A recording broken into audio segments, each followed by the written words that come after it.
31회 때 문제를 수정을 했어요. 토지거래 허가 구역에 관한 설명으로 옳은 것은 1번 국장은 토지의 투기적인 거래가 성행하는 지역에 대해서 10년 기간을 정해서 토지거래 허가 구역을 지정할 수 있다. 틀렸죠. 5년 이내 기간 정해서 지정할 수 있다. 10년은 불가능하다. 5년 이내인데. 주의사항 5년으로 한다. X. 무조건 5년이 아니에요. 5년 이내 기간 정해서 지정할 수 있다. 짧게 하는 건 된다고. 5년 이내 기간이니까. 지금은 10년이니까 X. 1번 틀렸고 2번. 국장이 허가구역을 지정하려면 중앙도계의 심의를 거쳐 시도지사 의견을 들어야 한다. 아무런 말이 없으면 처음 지정하는 거예요. 처음 지정할 때는 의견 청취가 없어요. 재지정 시에만 의견 청취가 있는 거예요.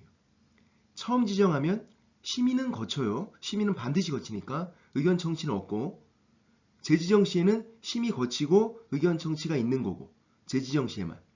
축소 해제 시에는 심의는 거치고 심의는 반드시 거치니까 의견 청취는 없는 거고, 의견 청취는 재지정 시에만. 그래서 2번도 틀렸고요. 3번. 시도지사가 토지거래 허가구역을 지정한 때는 이를 공고하고 그 공고 내용을 국장, 시장구수구청장에게 통지한다. 맞죠. 시도지사는 중간에 끼내니까 위아래에 다 통지를 해야 돼요. 위아래, 위아래. 이따가 정리해 볼게요. 3번이 맞고 답은 3번. 4번. 허가구역의 지정은 허가구역의 지정을 공고한 날이 다음 날부터 효력이 발생한다. 틀렸죠. 공고한 날부터 5일 후에 효력 발생한다. 05. 공고한 날부터 5일 후에 효력 발생하니까 05 이렇게 하죠. 작년에 공고한 날부터 7일 후에 효력 발생한다. X. 공고한 날부터 5일 후에 효력 발생한다. 4번 틀렸고 5번. 도시지역 중에서 주거지역은 180제곱미터 이하일 때 허가가 면제가 된다. 틀렸죠. 주거지역은 60이에요. 주미 60 이렇게 하죠. 주거지역, 미지정구역 60. 요 기준면적 초과일 때 허가 받는 거고 이하는 허가 면제가 되고, 그래서 주거지역, 미지정구역은 60, 주미 60, 상공 150, 상업지역, 공업지역 150, 녹지지역은 200, 도시지역 외의 지역에서는 기타 지역 250, 농지는 500, 임야는 1000 곱하기 2를 하면 되죠.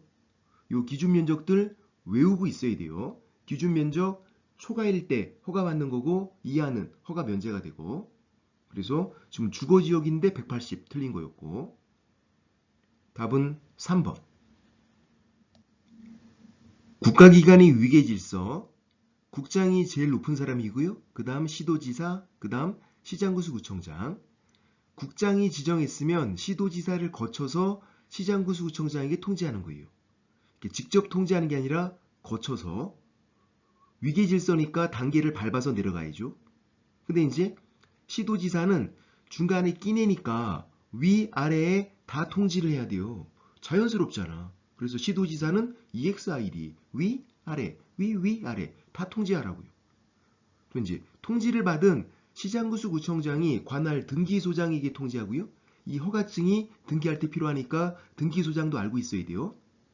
국장 시도지사가 등기소장에게 통지하는 게 아니에요. 통지를 받은 시장구수구청장이 관할 등기소장에게 통지하고, 또 시장구수구청장이 주민들에게 알려주는 거예요. 7공주 15일간 열받아. 7일 이상 공고하고 15일간 일반이 열람할 수 있도록 해라. 7공주 15일간 열받아. 숫자 바꿔치기 대비해야 돼. 15공주 X 딸만 15명. 아, 이건 너무 부담스럽지. 7공주 자연스럽잖아. 7공주 15일간 열받아. 7일 이상 공고 15일간 일반이 열람할 수 있도록 해야 한다. 오늘은 여기까지. 쏭빠.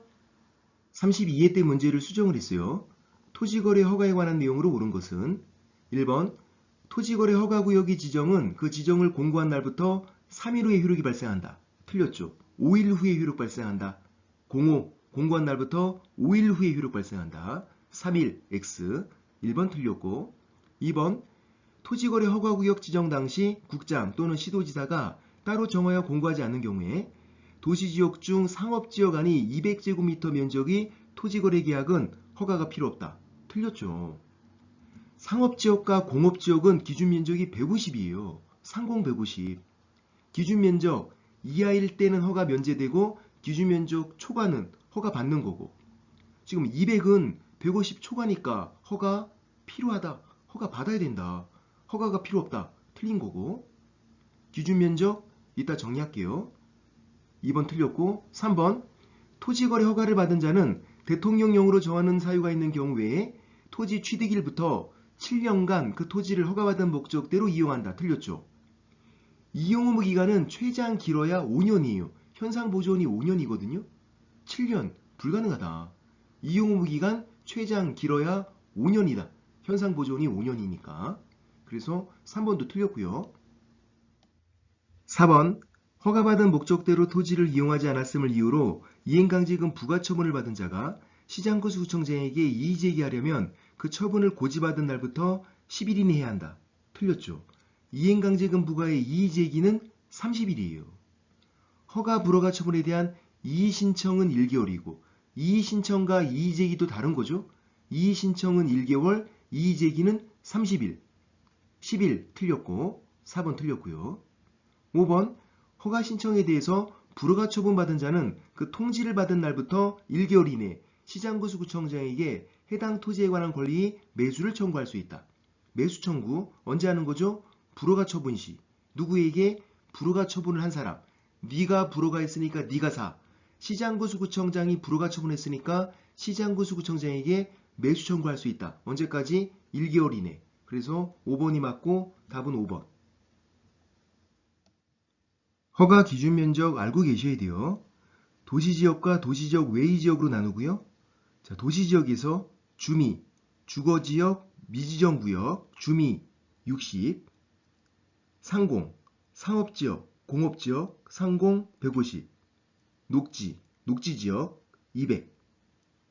도시지역 외의 지역은 기타지역 250, 기타지역은 농지도 임야도 아닌 거, 기타지역 250, 농지는 500, 곱하기 2를 하면 되고 임야는 1000 곱하기 2를 하면 되고, 요 기준면적 초과일 때 허가를 받아야 된다. 기준면적 이하는 허가 면제가 되고, 기준면적 외우고 있어야 돼요.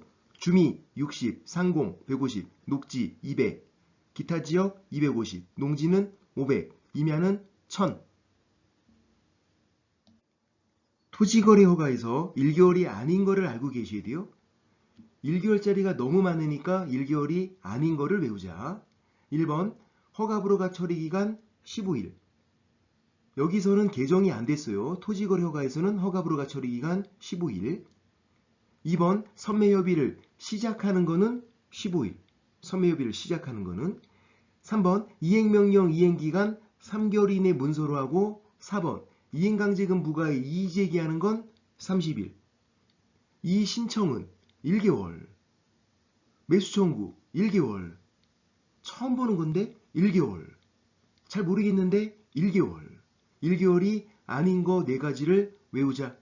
허가 불허가 처리기간 15일, 선매협의를 시작하는 거 15일, 이행명령 이행기간 3개월 이내 문서로 하고 이행강제금 부과 이의제기하는 거 30일. 오늘은 여기까지. 쏭빠! 32회 때 문제를 수정을 했어요.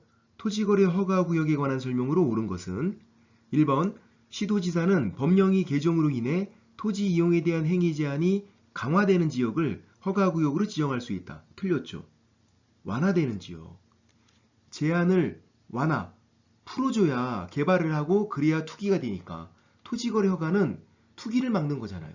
투기가 되는 지역을 허가구역으로 지정할 수 있고, 그러려면 행위 제한 완화, 규제를 풀어줘야 개발을 하고 투기가 된다.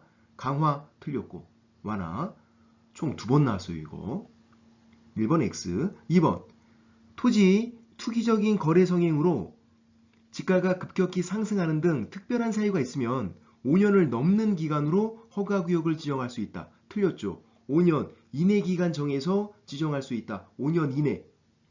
7년 X, 10년 X 불가능하다. 5년을 넘는 거는 5년 이내. 이거 제가 주의사항 5년으로 한다. X. 무조건 5년이 아니라 5년 이내 기간 정해서 지정할 수 있다. 5년을 넘는 기간 틀린 거고. 2번 X. 3번 허가구역 지정 공고 내용이 통지를 받은 시장구수구청장은 지체 없이 그 공고 내용을 허가구역을 관할하는 등기소장에게 통지한다. 맞죠? 답은 3번. 허가증이 등기할 때 필요하기 때문에 등기소장도 알고 있어야 돼요. 그래서 시장구수구청장이 관할 등기소장에게 통지해 주는 거예요.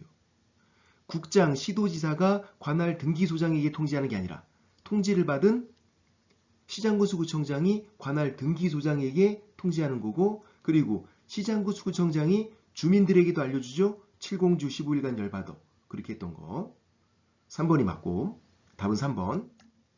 4번, 허가구역 지정에 이의가 있는 자는 그 지정이 공고된 날부터 1개월 이내 시장구수구청장에게 이의를 신청할 수 있다. 틀렸죠? 지정에 대해서는 이의 신청이 안 돼요. 지금 지정이잖아. 그거에 대해서는 이의 신청할 수 없다. 허가 또는 불허가 처분에 대해서 이의 신청할 수 있죠. 1개월 이내. 이거 낚이면 안 돼요. 4번 X. 지금 지정에 대해서 이의 신청할 수 있다. 틀린 거다. 허가 또는 불허가 처분에 대해서 이의 신청할 수 있는 거지. 허가 처분에 대해서도 이의 신청할 수 있어요. 왜냐하면 조건부 허가나 변경 허가가 나올 수 있으니까 그거에 대해서 이의 신청할 수 있다고요. 지금은 지정에 대해서 이의 신청할 수 있다 그러니까 틀린 거고 4번 X. 5번. 국장은 허가구역 지정 사유가 없어졌다고 인정되면 중앙도계의 심의를 거치지 않고 허가구역 지정을 해제할 수 있다. 틀렸죠. 심의는 반드시 거치고요. 축소 해제 시에도 심의는 거치고, 그리고 축소 해제는 하이한다. 의무 규정이에요. 지정 사유가 없는데 할 수 있다 그래서 축소 해제를 안 했대요. 웃기는 거잖아. 지정 사유가 없는데. 그러니까 지정 사유가 없어졌으면 축소 해제는 하이한다. 얘는 두 군데가 틀렸죠. 심의는 반드시 거치고 축소 해제는 하이한다. 그래서 옳은 거 찾는 거 답은 3번이었고요. 토지거래 허가구역으로 지정될 수 있는 지역. 투기랑 관련이 있어야죠. 그러면 투기가 되려면 개발을 해야 되고, 개발한다는 건 행위 제한이 완화가 되는 거, 강화가 아니라. 그리고 개발할 때 계획부터 짜잖아요. 그러니까 우리가 공법 시간에 계획부터 배우는 거지. 물론 그때부터 집에 가고 싶어지지만 집에 안 가신 거 잘하신 거야. 끝까지 하면 공법은 그냥 50점은 나와요. 자, 계획 짜고 개발하고, 개발한다는 건 행위 제한이 완화가 되는 거. 그래서 투기 우려 지역. 키워드를 기억하면 된다. 이런 지역이 허가구역으로 지정될 수 있고요. 도계위 심의는 반드시 거친다. 국장일 때는 중앙도계위, 시도지사는 시도도계위.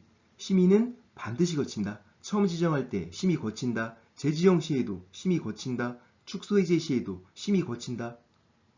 재지정 시에는 의견 청취 절차가 추가되는 거예요. 심의는 반드시 거치고. 정리해보면 처음 지정한대요. 심의 거치고 의견 청취는 없어요. 재지정 시에는 심의 거치고 의견 청취도 거쳐야 되고, 축소해제 시에 심의는 거치고 의견 청취는 없는 거고, 의견 청취는 재지정 시에만. 오늘은 여기까지. 쏭빠! 34회 때 문제를 수정을 했어요. 토지거래 허가구역 등에 관한 설명으로 틀린 것은 1번 허가구역이 해제는 공고 즉시 그 효력이 발생한다. 맞죠? 낚이면 안 돼요. 축소 해제 재지정은 즉시 효력 발생한다. 처음 지정했을 때가 공고한 날부터 5일 후에 효력 발생하는 거고, 축소 해제 재지정은 이렇게 써줘요. 지금 해제라고 써줬잖아요. 그러면 즉시 효력 발생한다. 처음 지정했을 때가 공고한 날부터 5일 후 효력 발생하는 거. 05 그렇게 했던 거. 그럼 처음 지정했을 때. 1번 맞고, 2번 허가구역에 있는 토지거래에 대한 처분에 이의가 있는 자는 그 처분을 받은 날부터 1개월 이내 국장에게 이의 신청할 수 있다. 틀렸죠? 이의 신청 1개월 이내 할 수 있지만 누구에게? 시장구수구청장에게. 허가나 불허가 처분을 한 사람, 처분을 한 사람에게 이의 신청할 수 있다. 주의사항은 허가 처분에 대해서도 이의 신청할 수 있다. 조건부 허가나 변경 허가가 나올 수 있으니까. 누구에게? 시장구수구청장에게. 그래서 답은 2번. 2번이 틀린 거니까. 3번 허가구역에 있는 토지에 관해서 증여계약을 체결한 경우에는 토지거래 허가를 받을 필요가 없다. 맞죠? 증여계약은 무상이니까. 무상계약은 허가받는 거 아니다. 근데 주의사항은 부담부 증여는 받아야 돼요. 부담이 붙어 있으면. 그냥 증여는 허가받는 거 아니고 부담부 증여는 허가받아야 되고 작년에 사용대차 X 허가받는 거 아니죠. 무상이니까. 무상이 계약은 허가받는 거 아니다. 4번 허가관청은 허가신청서를 받은 날부터 15일 이내 허가 또는 불허가 처분을 하여한다. 맞죠? 토지거래 허가에서는 허가 불허가 처리 기간 15일이에요. 여기에서는 개정이 안 됐어요. 외국인 취득 특례에서는 허가 불허가 처리 기간이 개정이 됐죠. 토지거래 허가는 개정이 안 돼서 그냥 15일. 4번 맞고 5번 허가 신청에 대해서 불허가 처분받은 자는 그 통지를 받은 날부터 1개월 이내 시장구수구청장에게 해당 토지에 관한 권리 매수를 청구할 수 있다. 매수 청구는 1개월 이내 할 수 있고요. 언제? 불허가 처분 시. 5번도 맞죠. 매수 청구는 불허가 처분 시, 선매는 허가 신청 시. 시기가 다르고 가격도 다르고 선매는 감정가격, 매수 청구는 공시지가. 우리가 선감, 매공시, 영감, 왜 불러? 이렇게 하는 거. 선감, 매공시, 선매가 감정가격, 매수 청구가 공시지가. 선매랑 매수 청구 차이점 이렇게 두 가지. 시기 그리고 가격. 일단 5번은 맞는 거고요. 틀린 거 답은 2번. 허가신청 방법. 허가신청서에 토지이용계획 자금조달계획을 적어서 토지소재지 시장구수구청장에게 제출하는 건데 허가신청서에 적기가 힘들어요. 왜냐면 여유 공간이 없어. 빡빡해. 그래서 토지이용계획서 자금조달계획서에 적어서 이렇게 3장을 제출하는 거예요. 그래서 이제 허가신청을 하고 토지매매계약 체결했어요. 부동산 거래 신고는 해야죠. 토지매매계약 100% 부동산 거래 신고하는 거다. 그래서 부동산 거래 신고는 해야 돼요. 이게 자연스럽죠? 사전허가 받고 매매계약 체결 그리고 30일 이내 부동산 거래 신고하고 사전허가 사후 신고니까. 문제는 부동산 거래 신고를 할 때 자금 조달 토지이용 계획서를 제출하는 거 그거는 아니다. 그거는. 왜냐면 허가 신청할 때 이미 제출을 했잖아요. 허가 신청할 때. 그러니까 똑같은 거를 부동산 거래 신고할 때 또 낼 필요는 없다는 얘기야. 그러니까 뭘 물어보나 잘 보셔야 된다. 부동산 거래 신고를 할지 말지를 물어보면 해야 된다. 근데 부동산 거래 신고를 할 때 자금 조달 토지이용 계획서를 제출을 할지 말지 물어보면 그건 제출하는 건 아니다. 허가 신청할 때 이미 제출을 했기 때문에. 오늘은 여기까지. 쏭빠. 32회 때 문제를 수정을 했어요. 토지거래 허가를 받아 취득한 토지를 허가받은 목적대로 이용하고 있지 않은 경우 행정당국이 취할 수 있는 조치가 아닌 것은 뭐가 키워드냐면 허가받은 목적대로 이용하고 있지 않은 경우. 그럼 1번 3개월 이내 기간 정해서 토지 이용 의무를 이행하도록 문서로 명할 수 있다. 맞죠? 허가받은 목적대로 이용하지 않으면 이행명령 할 수 있고요. 이행명령은 3개월 이내 문서로 하는 거. 1번 맞고 2번 허가받은 목적대로 이용하고 있지 않으니까 허가를 취소할 수도 있죠. 2번도 맞고요. 주의할 거는 허가권자는 시장구수구청장, 허가 취소권자는 국장, 시도지사, 시장구수구청장 다 나와요. 허가권자인지 허가 취소권자인지 잘 보셔야 돼요. 2번 맞고 3번 해당 토지에 관한 토지거래계약 허가 신청이 있을 때 국가, 지자체 등이 그 토지 매수를 원하면 이를 중에서 매수할자를 지정해서 협의 매수하게 할 수 있다. 자, 허가 신청이 있을 때 하는 거니까 선매예요. 여기 매수란 말이 보인다고 해서 매수 청구 그거 아니에요. 매수 청구는 불허가 처분 시 하는 거잖아. 선매는 허가 신청 시. 허가 신청 시니까 선매고요. 선매는 대상 토지가 두 가지. 공익사업용 토지, 허가받은 목적대로 이용하지 않은 토지. 지금 허가받은 목적대로 이용을 안 하고 있잖아요. 그러니까 이 토지는 선매 대상이 된다. 그래서 3번도 맞는 거고요. 4번 이행강제금이죠. 해당 토지를 직접 이용하지 않고 임대하고 있다는 이유로 임대. 그럼 이행강제금은 7%, 100분의 7 맞죠? 이따가 이행강제금은 정리할게요. 4번 맞고 5번 허가받은 목적대로 이용하지 않았다는 이유로 2년 토지가격 30% 이하의 벌금. 틀렸죠. 이행명령을 하고 이행명령 불이행 시에 이행강제금을 부과하는 거예요. 2년 토지가격 30% 이하의 벌금이 아니라. 근데 주의사항, 허가받지 않고 계약 체결한 거, 부정한 방법으로 허가받은 거, 이거는 2년 토지가격 30% 이하의 벌금이 있어요. 이거는. 지금은 허가받은 목적대로 이용을 안 한 거니까 2년 토지가격 30% 이하 벌금이 없는 거고, 이행강제금 부과하는 거고. 5번 틀렸고 답은 5번. 허가받은 목적대로 이용을 해야 되는 이용의무기간. 이용의무기간이니까 2년. 근데 이제 사업시행 이런 말이 보이면 4년. 현상보존은 5년. 현상보존 5년. 5자가 이렇게 잘 보면 보여 이거. 현상보존 5년. 그러니까 사업시행, 현상보존 이런 말이 안 보이면 2년. 이용의무기간 2년. 허가받으면 허가받은 목적대로 이용을 해야 되는데 이용을 안 하면 이행명령을 하고 이행명령 불이행 시에 이행강제금을 부과하죠. 이행강제금 외우고 있어야 돼요. 방치 10%, 방치 10%. 임대, 여기 좀 뭐가 좀 보이죠? 임대 7%, 임대 7%. 오용 5%, 승인받지 않고 목적 변경 잘못 이용하는 거 오용 5%, 기타 나머지들 7%. 방치도 임대도 오용도 아닌 거 기타 7%, 방치 10%, 임대 7%, 오용 5%, 승인받지 않고 목적 변경 잘못 이용하는 거 오용 5%, 기타 7%. 오늘은 여기까지. 쏨빠 31회 때 문제를 수정을 했어요. 이행강제금에 관한 설명으로 옳은 것은 1번 이행명령은 구두 또는 문서로 하며 이행기간은 3개월 이내로 정해야 한다. 틀렸죠. 구두가 보이면 안 된다. 구두 또는 문서 X. 구두가 보이면 안 된다고. 바지 길게 입자 이렇게 했던 거. 바지 길게. 구두가 보이면 안 되니까. 옛날에 그 똥싼 바지 길게 입는 거. 그런 거 있었어요. 구두 X. 1번 틀렸고 2번 토지거래 허가를 받아 토지를 취득한 자가 승인받지 않고 목적 변경해서 이용한 거. 요거는 오용한 거죠. 승인받지 않고 목적 변경 잘못 이용한 거. 오용은 5%, 10%가 아니라 5%.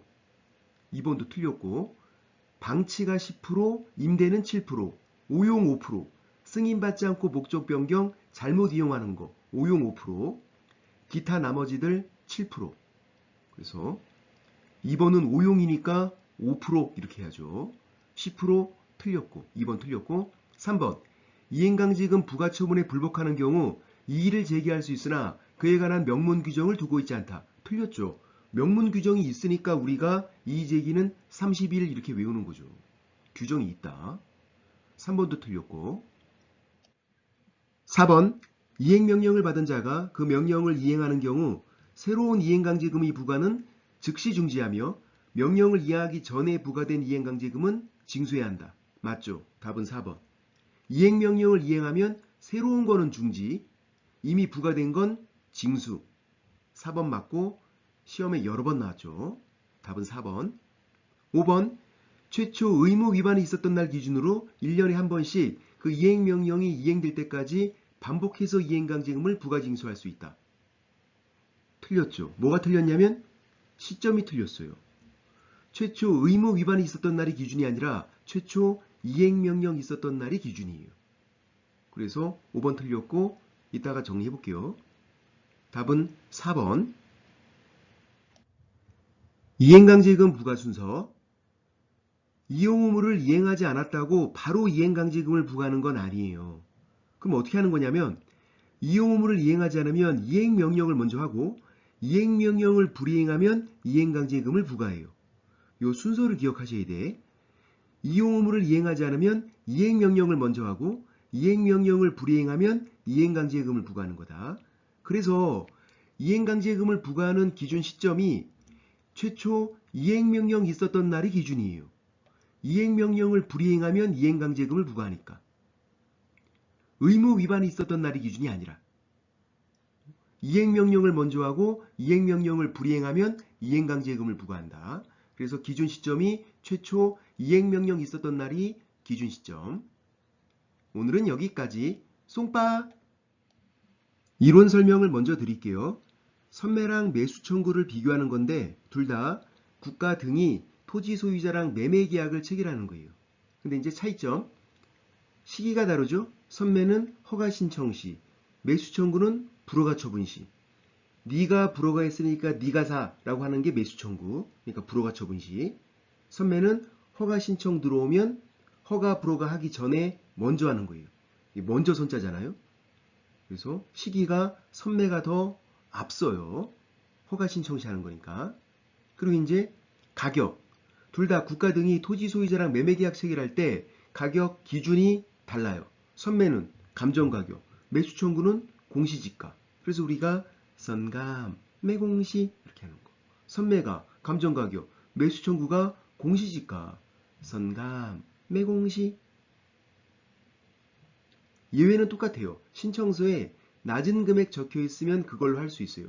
그러니까 자기들끼리는 급매물로 싸게 거래를 하려고 했던 거야. 그러면 그걸로 할 수 있다.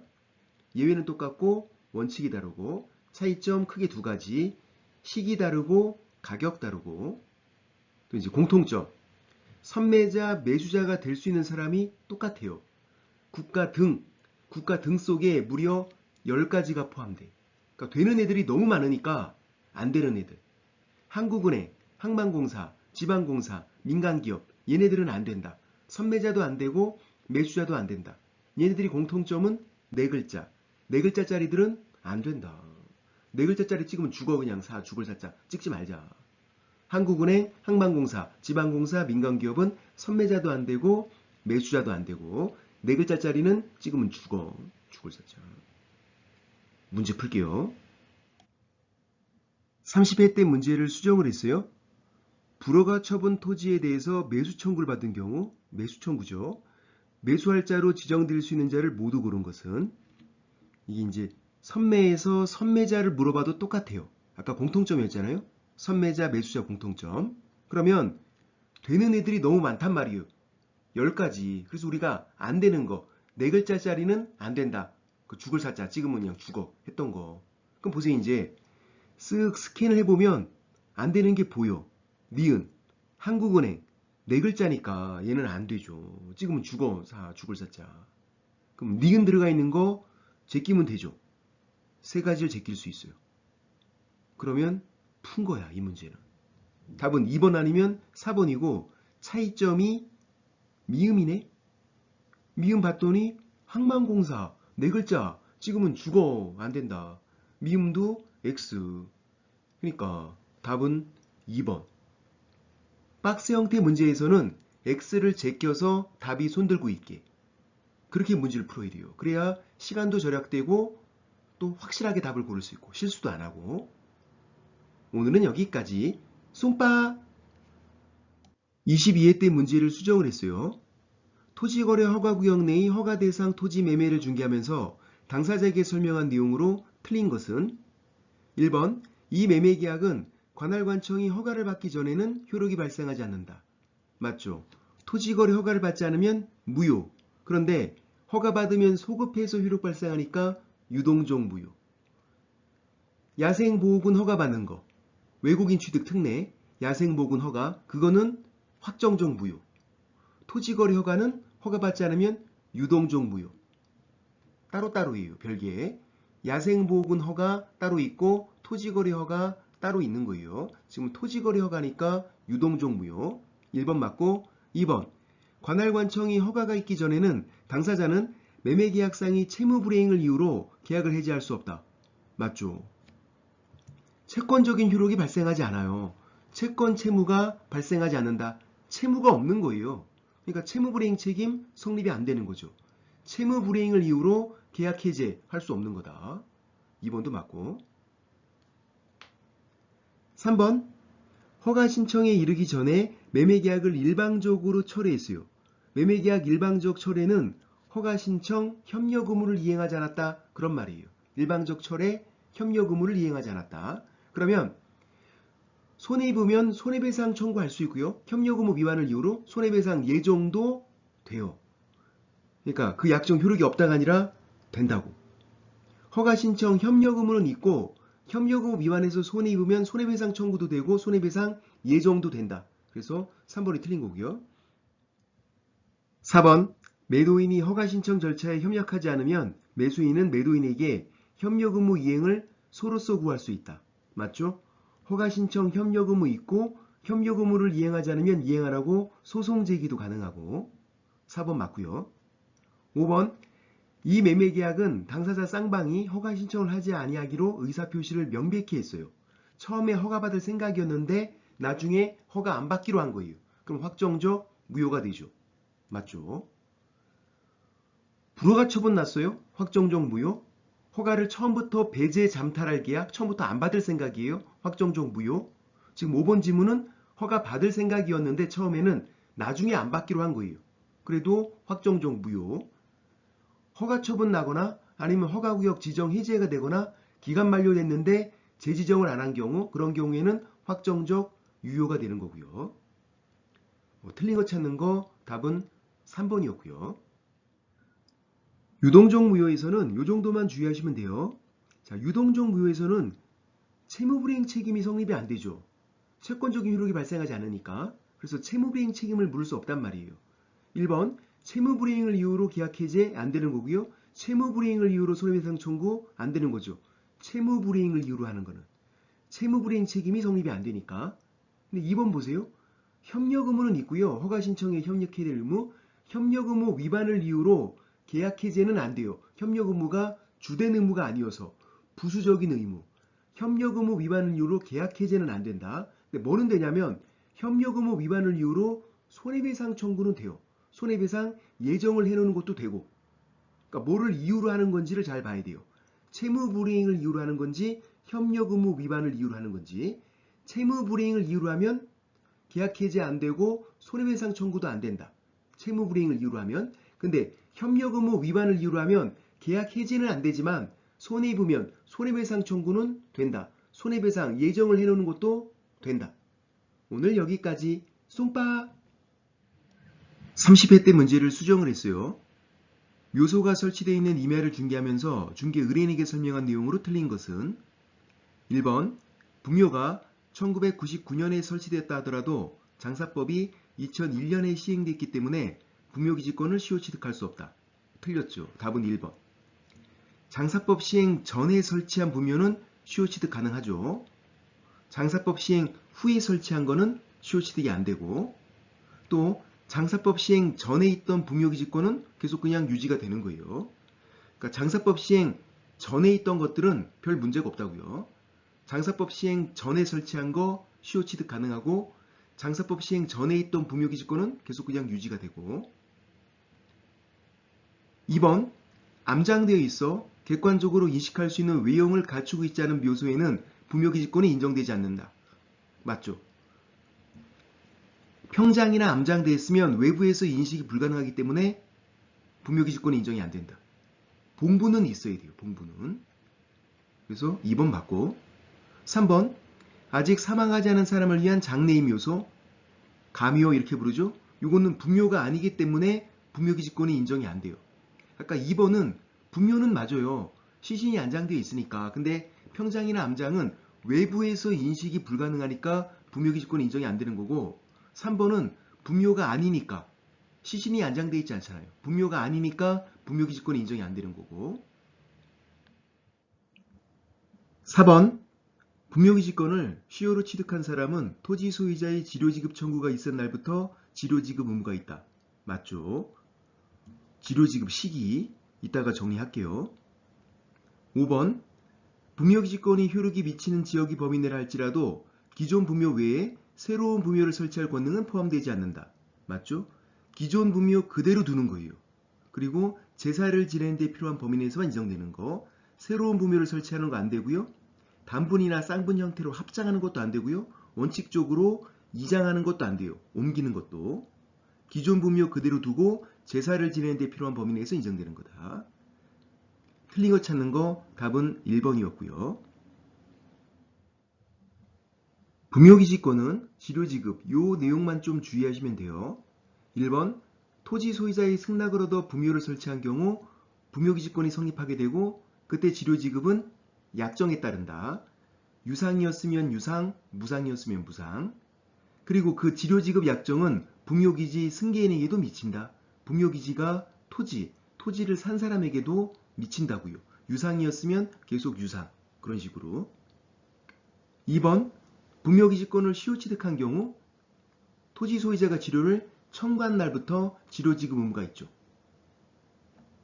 3번은 분묘에 대해서 철거나 이장 특약 없이 토지를 양도한 경우 분묘기지권이 성립하게 되고 그때는 분묘기지권이 성립한 때부터 지료 지급 의무가 있어요. 그러니까 2번과 3번을 주의하셔야 돼. 바꿔치기 할 수 있으니까. 그러니까 이런 식으로 분묘기지권을 시효취득한 경우 분묘기지권이 성립한 때부터 지료 지급 의무가 있다. 그럼 X.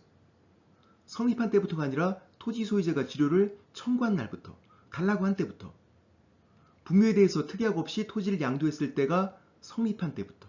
그러니까 2번, 3번을 바꿔치기 할 수 있으니까 한 가지를 정확히 외우셔야 돼요. 어떤 거를? 시효취득을. 분묘기지권을 시효취득하면 토지 소유자가 지료를 청구한 날부터 지료 지급 의무가 있다. 오늘은 여기까지. 쏭빠! 32회 때 문제를 수정을 했어요. 분묘가 있는 토지에 관해서 개공이 중개 의뢰인에게 설명한 내용으로 틀린 것은 1번 분묘기지권은 등기사항 증명서를 통해 확인할 수 없다. 맞죠? 분묘기지권은 등기부로 확인할 수 없는 실제 권리관계. 그런데 외부에서 인식은 가능해야 해서 본부는 있어야 되죠. 평장이나 암장되어 있으면 외부에서 인식이 불가능하니까 분묘기지권은 인정이 안 되는 거고. 2번 분묘기지권은 분묘의 설치 목적인 분묘의 수호와 제사에 필요한 범위 내에서 분묘기지, 주위의 공지를 포함한 지역에까지 미친다. 맞죠? 제사를 지내는 데 필요한 범위 내에서 인정되는 거니까 주위의 공지에도 미치고. 그런데 사성, 반달 모양의 모래 언덕이에요. 사성이 설치됐다고 해서 그 사성에까지 미치는 건 아니다. 사성에서는 제사를 안 지내니까 모래 언덕인데. 이따 다시 정리해 볼게요. 2번 맞고. 3번 분묘기지권이 인정되는 경우 분묘가 멸실됐어요. 그러면 원칙은 소멸이에요. 멸실되면 제사를 안 지내니까. 그런데 유골이 존재하고 원상회복 가능한 일시적인 멸실이면 소멸하지 않는다.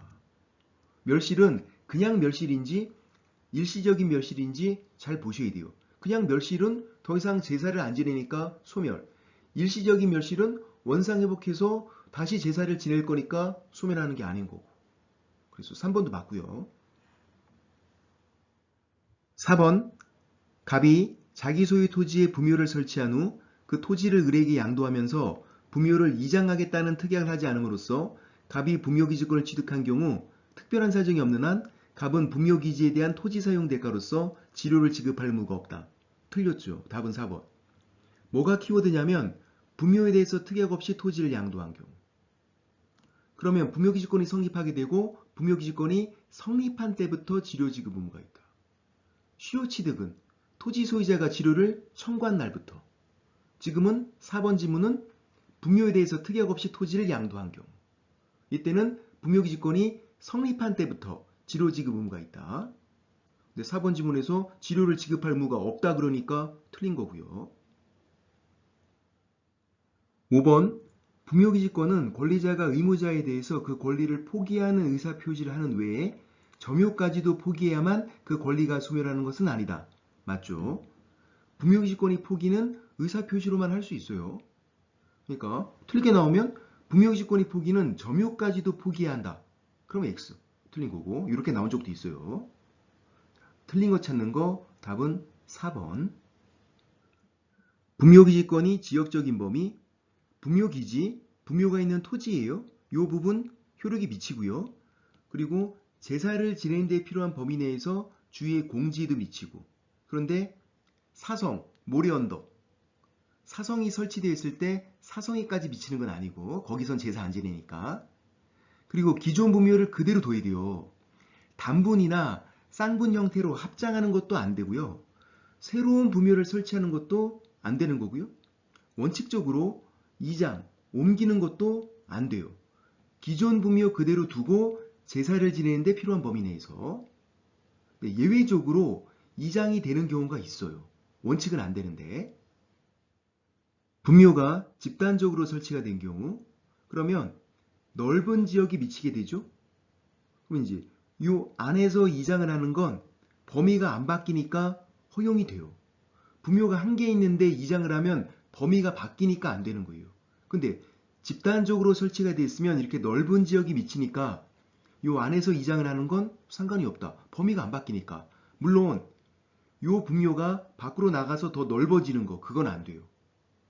안으로 들어가서 좁아지는 건 상관없고 아니면 범위가 안 바뀌는 거 상관없고 그래서 원칙은 이장이 안 되는데 부묘가 집단적으로 설치가 됐다. 그러면 범위가 안 바뀌면 이장이 된다. 오늘 여기까지. 쏨빠! 이론 설명을 먼저 드릴게요. 장사 등에 관한 법률, 줄여서 이제 장사법 이렇게 부르죠. 이 장사법이랑 부묘기지권은 완전 별개예요. 그러니까 따로따로라고 생각하시면 돼요. 자, 장사법상 사설묘지, 개인묘지, 가족묘지, 종중문중묘지, 법인묘지, 개인묘지만 법조문이 따로 돼 있어요. 개인묘지는 사후신고, 나머지는 사전허가, 또 개인묘지는 전체 면적과 부묘 한기 면적이 구분이 없어요. 30 이하. 나머지는 100, 1000, 만이 아니라 10만, 10만 그것도 이상. 전체 면적이 100, 1000, 10만, 그것도 10만 이상. 나머지는 다 이하인데 법인묘지만 10만 이상. 이거는 전체 면적이고 이 전체 면적에서 부묘 한기 면적은 10.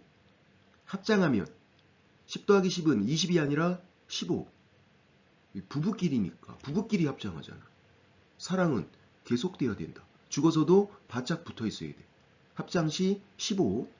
10 더하기 10은 20이 아니라 15다. 개인묘지는 합장 그런 거 없어요. 개인묘지는 그냥 30 이하 끝. 요거는 사설묘지고요.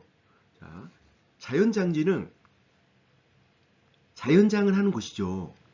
얘는 면적은 모르셔도 되고 신고인지 허가인지 규제가 완화가 돼 있어서 법인 자연장지만 허가, 나머지는 신고예요. 비교를 해보면 법인 자연장지, 법인 묘지 똑같아요. 사전허가, 사전허가. 개인 자연장지, 개인 묘지 똑같아요. 사후신고, 사후신고 똑같아요.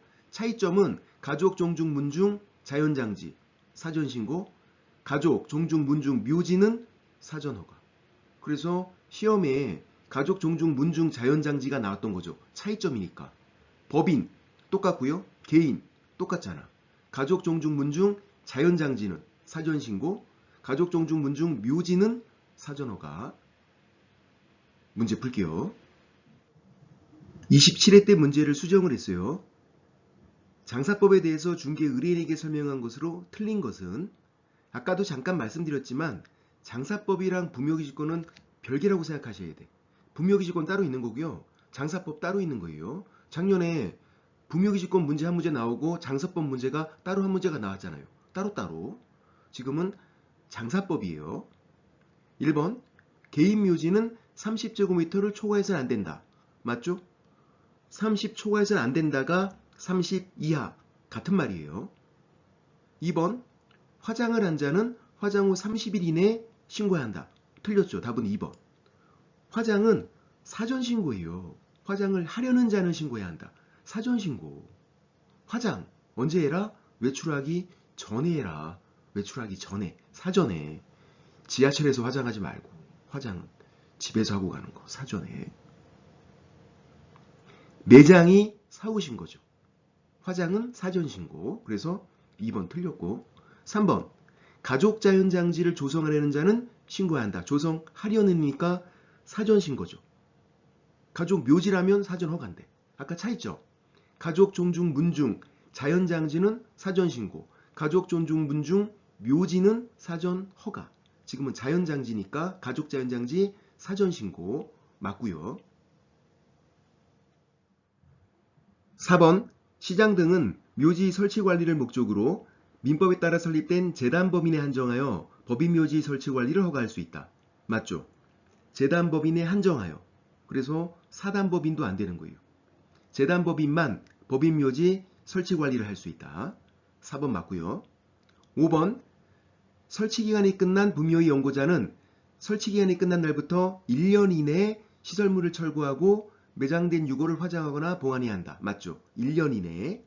틀리게 나오면 2년으로 나와요. 2년 X 1년 이내에. 설치 기간은 30년이고요. 1회 30년 연장 가능 토탈 60년. 요거는 장사법. 그러니까 분묘기지권이랑 헷갈리면 안 된다고. 분묘기지권은 분묘가 존속하면 그냥 쭉 가는 거잖아요. 분묘기지권 따로 있는 거고 장사법 따로 있는 거다. 지금은 장사법이니까 설치기간 30년이고 1회 30년 연장 가능. 끝나면 1년 이내 철거하는 거고요. 틀린 거 찾는 거 답은 2번. 오늘은 여기까지. 쏭빠! 오늘도 이론 설명을 먼저 드릴게요. 개인묘지. 개인묘지는 한기분묘. 개인묘지예요. 지금 이런 상황. 한기분묘. 그런데 개인묘지라고 무조건 분묘가 한기. 그런 건 아니에요. 같은 구역에 배우자 관계했던 자의 분묘를 추가로 설치를 해요. 이것도 개인묘지예요. 그러니까 분묘가 한기 있는 거 아까 개인묘지고 배우자 관계했던 자의 분묘를 추가로 설치해도 개인묘지예요. 그러면 배우자 관계했던 자의 분묘를 추가로 설치하면 신고하는 거예요? 허가받는 거예요? 신고하는 거죠. 개인묘지니까. 그것도 시험에 나온 적이 있었죠. 배우자 관계했던 자의 분묘를 추가로 설치한 건 개인묘지를 만든 거니까 30일 이내에 신고해야 한다. 문제 풀게요. 34회 때 문제를 수정을 했어요. 장사법에 관해서 설명한 내용으로 틀린 것은 1번 개인묘지란 한기분묘 또는 해당 분묘에 매장된 자와 배우자 관계했던 자의 분묘를 같은 구역 안에 설치하는 묘지를 말한다. 맞죠? 아까 설명드린 거 한기분묘 개인묘지예요.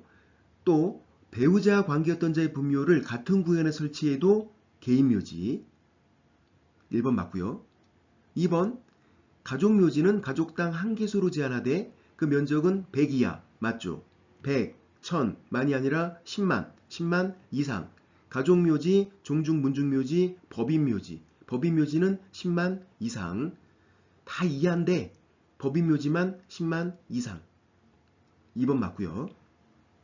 3번 법인묘지에는 폭 5m 이상의 도로와 각 분묘로 통하는 충분한 진출입로를 설치해야 한다. 맞죠? 법인묘지만 도로 주차장 요건이 있어요. 그래서 작년에 이게 정답이었죠. 법인묘지 폭 4m 이상 도로 X. 4m가 아니라 5m. 또 나올 수도 있어요. 왜냐하면 법인묘지만 도로 주차장 요건이 있으니까. 다른 묘지는 도로 주차장 요건이 없단 말이에요. 법인묘지만. 3번 맞고요. 4번 민법에 따라 설립된 사단법인은 법인묘지 설치 허가를 받을 수 없다. 맞죠? 재단법인에 한정하여 이렇게 돼 있으니까 사단법인도 안 되는 거예요. 재단법인만 되는 거고. 4번 맞고요. 5번 장사법 시행일 이후.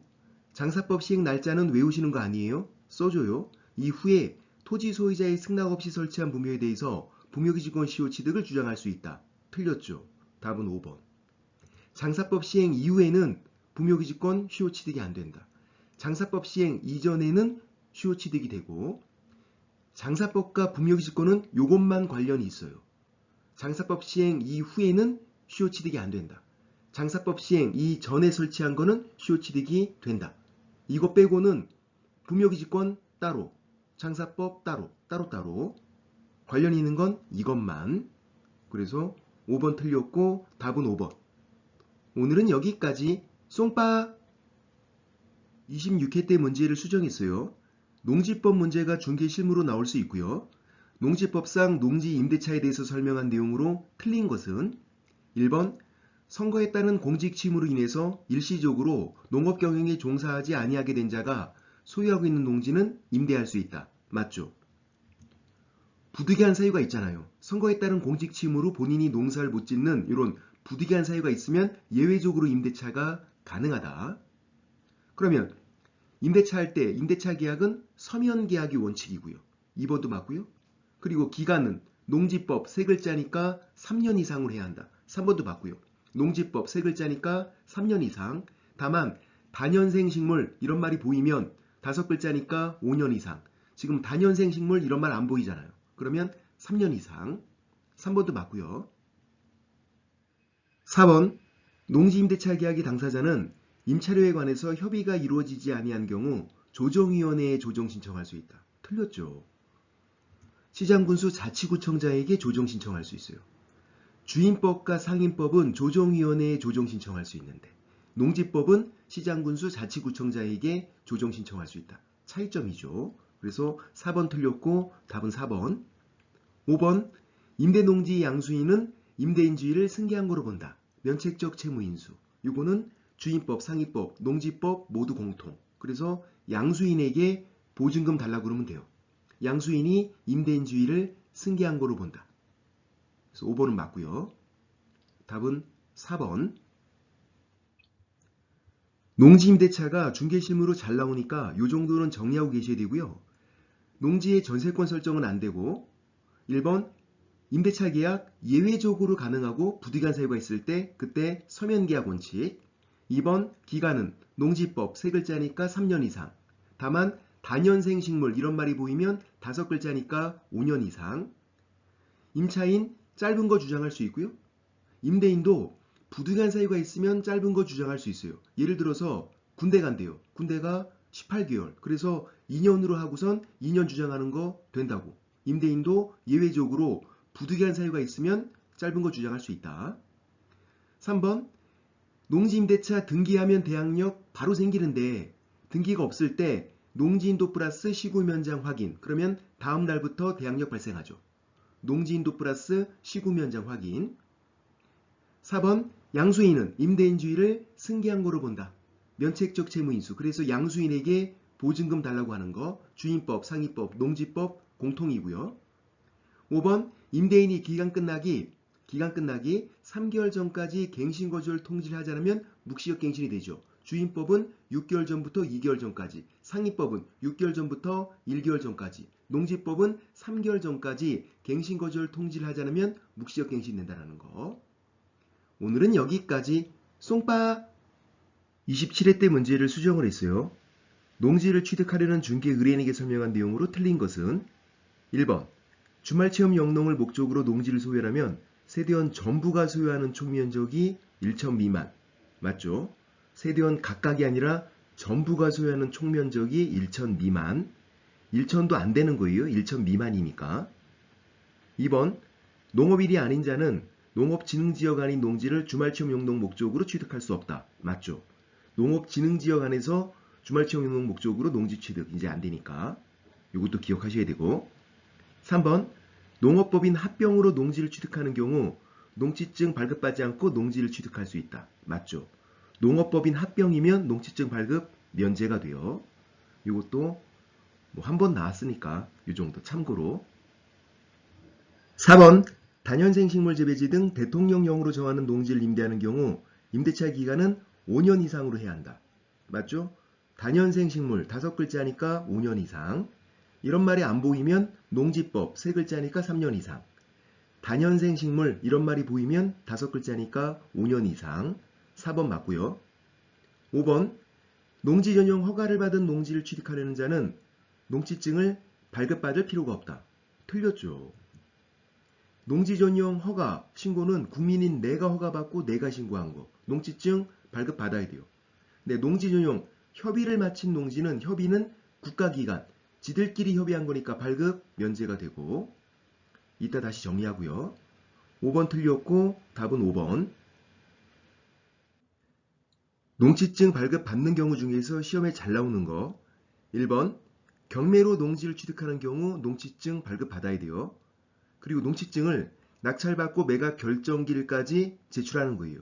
매수 신청 시에 제출하는 게 아니라 경매에 참여할 때 제출하는 게 아니라 낙찰받고 매각 결정일까지 농지증을 제출하는 거. 2번 주말체험 영농도 농지증 발급받아야 되고요. 주말체험 영농 계획서도 작성해야 되고. 아까 농업진흥지역 내에서 주말체험 영농 목적으로 농지 취득은 안 된다 그랬고. 3번 농지 전용 허가 신고 국민인 내가 신고하고 내가 허가받고 국민인 내가 나는 국가기관이 아니니까 농지증 발급받아야 돼요. 농지 전용 허가 신고는. 그런데 농지 전용 협의는 국가기관 지들끼리 다른 용도로 쓰자고 협의를 한 거예요. 국가기관 지들끼리 발급 면제가 되죠. 그래서 농지 전용 허가 신고라고 나왔는지 협의라고 나왔는지 잘 보셔야 되고요.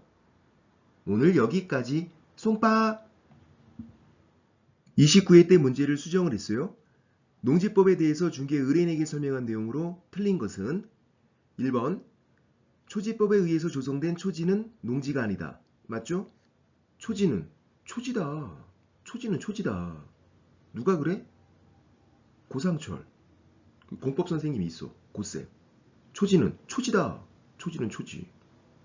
1번 맞고 2번 경매로 농지를 매수하려면 매각 결정기일까지 농지증을 제출해야 한다. 맞죠? 매수 신청시가 아니라 경매 참여할 때가 아니라 낙찰받고 매각 결정기일까지 농지증을 제출해야 되는 거. 2번 맞고요. 3번 농지 전용 협의를 마친 농지를 취득하려는 자는 농지증 발급받을 필요가 없다. 맞죠? 협의는 국가기관, 지들끼리 한 거 발급 면제. 농지 전용 허가, 신고는 농지증 발급 받아야 되고 농지 전용 협의라고 나왔는지 허가 신고라고 나왔는지 잘 보셔야 되는 거. 낚이면 안 돼요. 지금 농지 전용 협의니까 농지증 발급 면제. 3번 맞고요. 4번 농지증은 농지 취득이 원인이 되는 법률행위의 효력 발생 요건은 아니다. 맞죠? 농지증 없이 농지 매매 계약 체결해도 효력 발생 요건은 아니니까. 그런데 농지증은 소유권 이전 등기할 때 필요한 서류예요. 농지증이 없으면 소유권 이전 등기가 안 된다. 두 가지를 아셔야 돼요. 농지증은 농지 매매 계약 효력 발생 요건은 아니다. 농지증 없어도 농지 매매 계약은 유효. 그거 한 가지. 두 번째는 농지증은 소유권 이전 등기할 때 필요한 서류.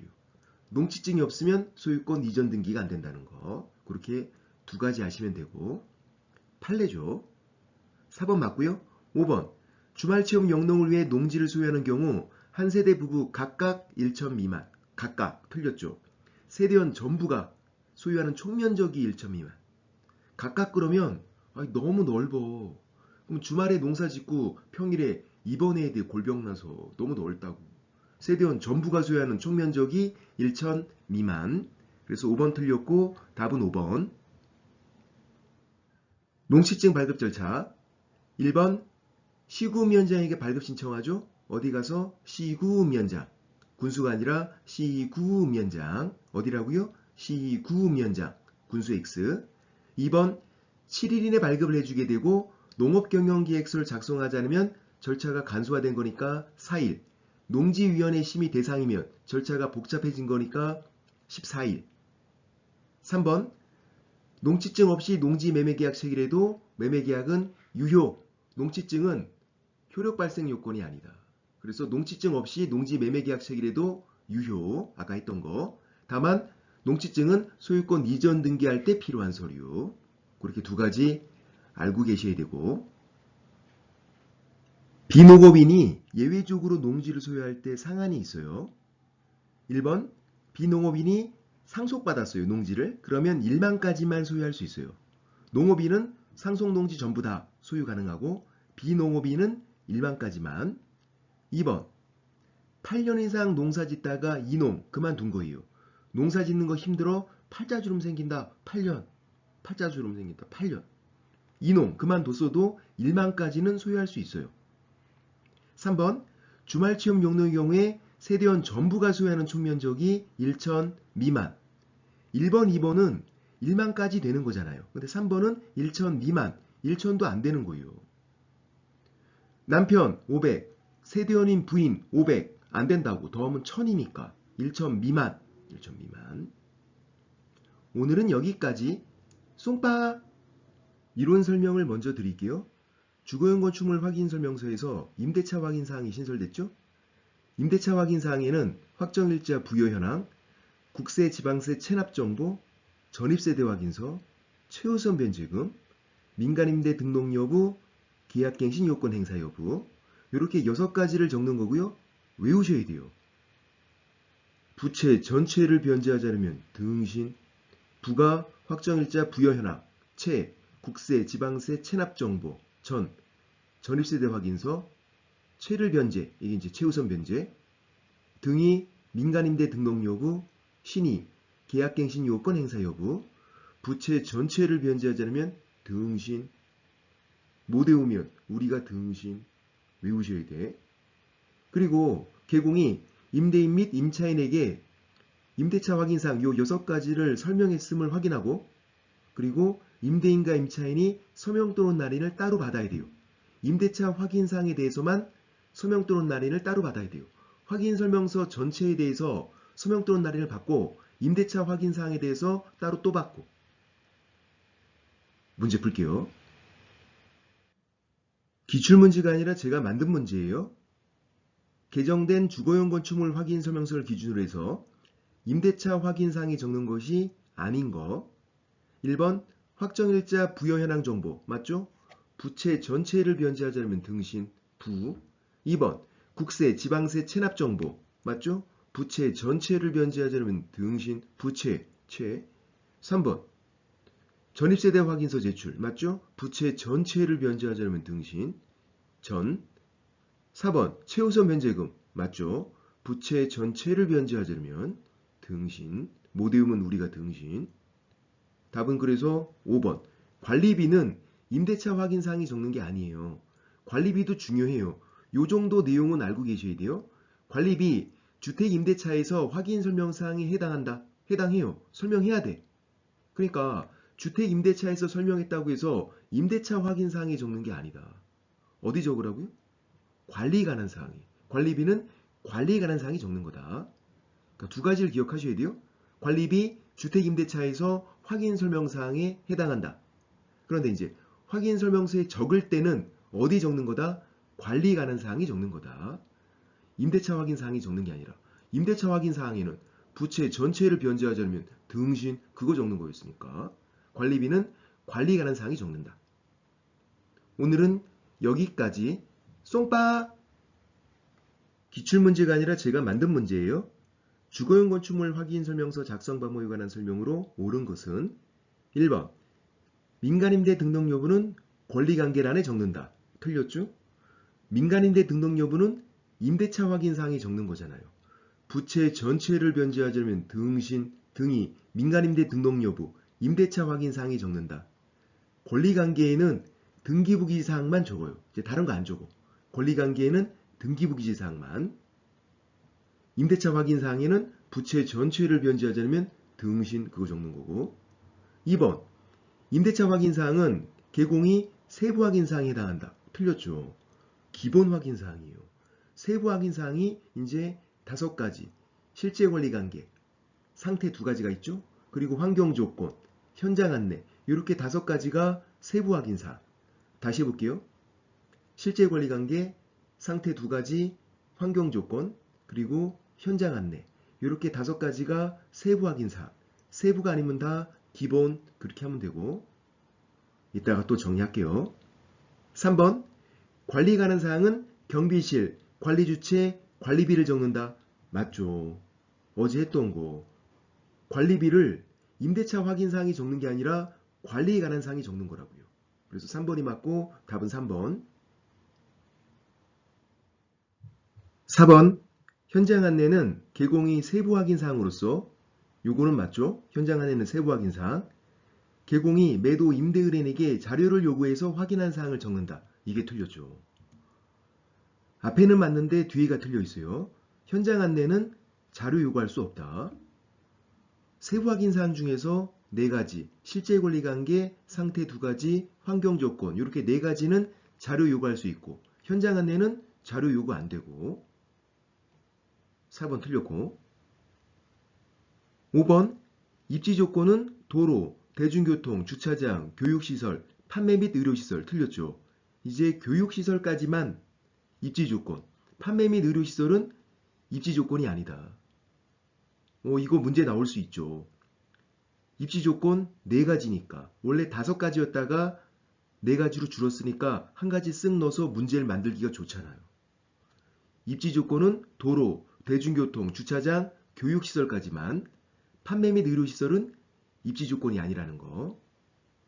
5번도 틀렸고 답은 3번. 주거용 건축물 확인 설명서 개정된 내용으로 알고 계셔야 되고요. 세부 확인 사항이 4가지였다가 이제 5가지. 실제 권리 관계, 상태가 2가지가 있고 환경 조건, 그리고 현장 안내. 이렇게 5가지가 세부 확인 사항. 환경 조건까지는 자료 요구할 수 있어요. 실제 권리 관계, 상태 2가지, 환경 조건 이렇게 4가지는 자료 요구할 수 있다고요. 현장 안내는 자료 요구 안 되고, 세부 확인 사항이 아니면 기본 확인 사항. 기본 확인 사항은 자료 요구가 안 되죠. 기본 확인 사항은 개공이 확인하여 기재하는 거. 자료 요구는 세부 확인 사항에서 환경 조건까지 이렇게 4가지를 자료 요구할 수 있는 거고, 기본 확인 사항은 자료 요구는 안 되는 거고, 개공이 확인해서 적는 거고, 그리고 중개보수 등에 관한 사항에는 중개보수, 실비, 개, 지급 시기 이렇게 4가지를 적는 거예요. 뭐를 외우셔야 돼? 세부 확인 사항 5가지, 실제 권리 관계, 상태 2가지, 환경 조건, 그리고 현장 안내. 그리고 이제 환경 조건까지는 자료 요구할 수 있다. 현장 안내는 자료 요구 안 된다. 오늘은 여기까지. 쏨빠! 기출문제가 아니라 제가 만든 문제예요. 주거용 건축물 확인 설명서 작성 방법에 관한 설명으로 옳은 것은 1번 주택 유형은 단독주택, 공동주택으로만 구분되어 있다. 틀렸죠. 이제 3가지예요.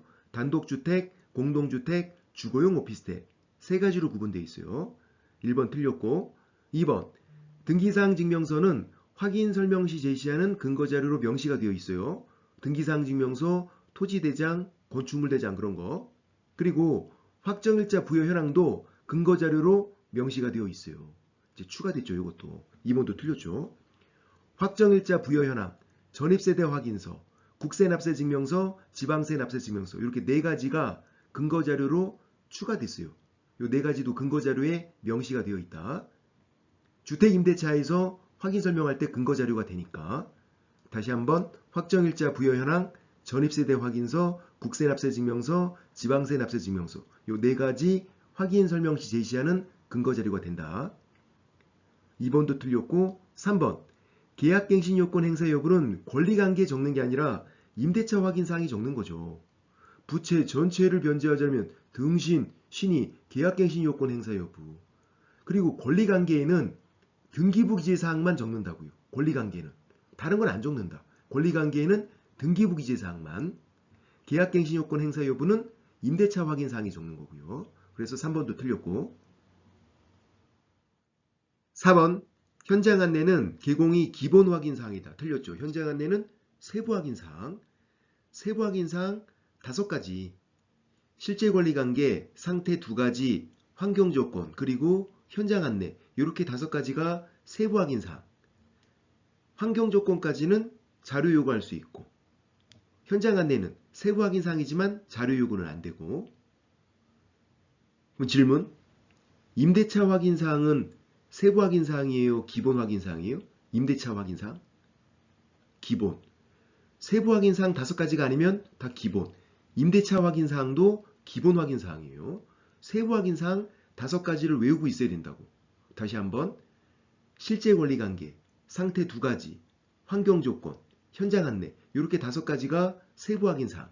세부가 아니면 다 기본. 그래서 임대차 확인사항도 기본 확인사항. 5번 현장 안내에는 현장 안내자 개공인지 소공인지 중개보조원인지 체크를 하고요. 그리고 중개보조원이 현장 안내했으면 신분 고지 여부도 체크를 해야죠. 5번이 맞고 답은 5번. 현장 안내도 시험에 나올 수 있어요. 현장 안내 자료 요구하는 게 아니라 개공이 체크를 하는 거죠. 현장 안내를 누가 했나? 개공이 했나? 소공이 했나? 중개보조원이 했나? 중개보조원도 현장 안내 할 수 있어요. 현장 안내는 보조 업무니까. 중개보조원이 현장 안내할 때 신분 고지를 해야죠. 신분 고지 여부도 체크를 해라. 그래서 5번이 맞고 답은 5번. 확인 설명의 근거자료. 성실을 정확하게 확인 설명하고 설명의 근거자료 제시해야 한다. 그래서 그 근거자료에 등기사항 증명서, 토지대장, 건축물대장, 토지이용계획 확인서, 지적도, 임야도 다 근거자료가 돼요. 4가지가 추가됐죠. 확정일자 부여 현황, 전입세대 확인서 이 2가지는 선순위 임차인 확인하는 서류니까 근거자료가 되고, 국세납세 증명서, 지방세 납세 증명서 이 두 가지는 미납세금 확인하는 서류니까 근거자료가 되는 거. 그래서 이 네 가지도 확인설명시 제시하는 근거자료로 명시가 돼 있다. 확정일자 부여 현황, 전입세대 확인서, 국세납세 증명서, 지방세 납세 증명서 이 네 가지 확인설명시 제시하는 근거자료가 된다. 오늘은 여기까지. 쏨빠. 확인설명서 기재사항 비교. 1번 모든 확인설명서 공통기재사항. 모든 확인설명서는 주거용, 비주거용, 토지, 임목, 광업지단, 공장재단 그렇게 네 가지. 그 모든 확인설명서 공통기재사항 굉장히 많죠? 세금 관련된 거 세금 낼 거고 중개보수 줄 거니까 세금 관련된 거 중개보수, 그리고 표시사항, 소재지 같은 표시사항, 그리고 이제 권리관계 등기부 기재사항, 실제 권리관계 등기부로 확인할 수 없는 거, 등기부로 확인할 수 있는 거 권리관계, 등기부로 확인할 수 없는 거 실제 권리관계, 모든 확인설명서의 공통. 2번 주거용 건축물 확인설명서만 있는 것도 굉장히 많아요. 근데 한 가지만 정확히 외우세요. 환경조건. 집에 살면서 환경 쾌적해야 된다. 환경조건은 주거용 건축물 확인설명서에만. 그리고 이번에 신설된 임대차 확인사항도 주거용 건축물 확인설명서에만. 왜 그러냐면 주거용 건축물 확인설명서만 개정이 된 거예요. 다른 확인설명서는 개정이 안 됐어요. 그래서 주거용 건축물 확인설명서만 개정되면서 임대차 확인사항, 주거용 건축물 확인설명서에만 들어갔죠. 그리고 교육시설, 단독경보용 감지기, 가정자동화시설. 단독경보용 감지기는 주택용 소방시설, 그러니까 주거용 건축물에만. 가정자동화시설, 가정이잖아요. 그러니까 주거용 건축물에만. 3번 주거용 건축물 확인설명서랑 토지 확인설명서만 있는 거 한 가지. 비선호시설. 비선호시설은 비주거용과 임목, 광업지단, 공장재단에는 없어요. 그러니까 비주거용에 비선호시설 없다는 거 이거 외우고 있어야 돼요. BBX. 아무 때나 비비는 거 아니다. BBX. 비주거용은 비선호시설이 없다. 비선호시설은 주거용과 토지에만 있는 거고 비주거용에는 비선호시설이 없다. BBX. 요거 한 가지 외우셔야 된다. 작년, 재작년엔 이게 정답이었어요. 문제 풀게요. 33회 때 문제를 수정을 했어요. 비주거용 건축물 확인 설명서에서 개공이 기본 확인 사항이 아닌 것은 비주거용 건축물이에요. 1번 소재지 등 대상 물건이 표시에 관한 사항. 이거는 모든 확인 설명서의 공통이니까 비주거용에도 있는 거죠. 2번 소유권 외의 권리 사항. 소유권 외의 권리 사항은 등기부로 확인할 수 있는 거죠. 권리관계잖아요. 모든 확인 설명서의 공통. 3번 교육시설은 주거용만 있는 거죠. 집에 살면서 애들 학교 보내고 하는 거니까 주거용만. 비주거용은 교육시설이 없어요. 답은 그래서 3번. 4번 관리주체 등 관리 가능 사항. 요거는 건물일 때 주거용, 비주거용, 건물일 때. 그러니까 비주거용에 관리 가능 사항이 있는 거죠. 토지, 임목, 광업재단, 공장재단에는 관리 가능 사항이 없어요. 토지에도 관리 가능 사항은 없어. 토지를 뭘 관리를 해. 개 몇 마리 풀어놓으면 되는 거지. 그래서 관리 가능 사항은 건물일 때 주거용, 비주거용. 그래서 비주거용에 관리 가능 사항이 있고요. 5번 소유권에 관한 사항은 권리관계죠. 권리관계는 모든 확인 설명서의 공통. 아까 2번 소유권 외의 권리사항 권리관계고요. 등기부 을구로 확인하는 거. 소유권에 관한 사항 권리관계 등기부 갑구로 확인하는 거. 모든 확인 설명서의 공통인 거. 그래서 비주거용에도 소유권에 관한 사항이 있는 거고요. 답은 3번. 교육시설은 비주거용에는 없다. 교육시설은 주거용만. 집에 살면서 애들 학교 보내고 하는 거니까. 오늘은 여기까지. 쏨빠. 문제를 풀기 전에 문제 푸는 방법을 먼저 설명드릴게요. 비주거용 건축물 확인 설명서, 토지 확인 설명서가 나오면 개꿀. 없는 건데 보이면 그냥 바로 X. 최근에 다른 문제가 안 나와요. 그러니까 비주거용 토지가 나오면 완전 쉬워요. 없는 건데 보이면 그냥 바로 X. 예를 들어서 토지 확인 설명서인데 환경 조건 바로 X. 환경 조건은 주거용 건축물만 집에 살면서 환경 쾌적해야 된다. 그리고 비주거용 건축물 확인 설명서인데 비선호시설 이것도 바로 X. BBX 아무 때나 비비는 거 아니다. 비주거용은 비선호시설이 없다. BBX 없는 건데 보이면 바로 X. 문제 풀게요. 31회 때 문제를 수정을 했어요. 주거용 건축물, 비주거용 토지, 임목 광업재단 공장재단 즉 모든 확인 설명서에 공통적으로 기재되어 있는 것은 모든 확인 설명서에 자, 이런 문제가 나오면 기억부터 차례대로 보는 게 아니라 쓱 스캔을 해보는 거야. 그러면 공통이 아닌 게 보여요. 니은 비선호 시설은 BBX 비주거용에는 없잖아요. 그러니까 공통일 수가 없지. BBX 이거 우리가 외우고 간다고요. BBX 그러면 니은 들어가 있는 거 제껴야죠. 세 가지를 제낄 수 있어. 니은 들어가 있는 거. 그럼 이 문제는 푼 거예요. 답은 3번 아니면 4번인데 차이점이 리을. 리을을 봤더니 우리가 알겠어 이건. 가정자동화 시설, 홈오토메이션, 가정자동화 시설. 가정인데 이게 모든 확인 설명서에 공통일 리가 없죠. 가정자동화 시설은 주거용 건축물만 있는 거지. 그러니까 리을도 X. 답은 3번. X를 제끼면 답이 손들고 있게. 기억부터 막 차례대로 보고 이러면 어렵다고. 그러니까 쓱 스캔을 해서 X가 보이면 그거 제끼고 나머지에서 답을 고르면 실수도 안 하고 빨리 풀 수도 있고. 기출문제는 이렇게 푸는 거예요. 오늘 여기까지. 쏭빠!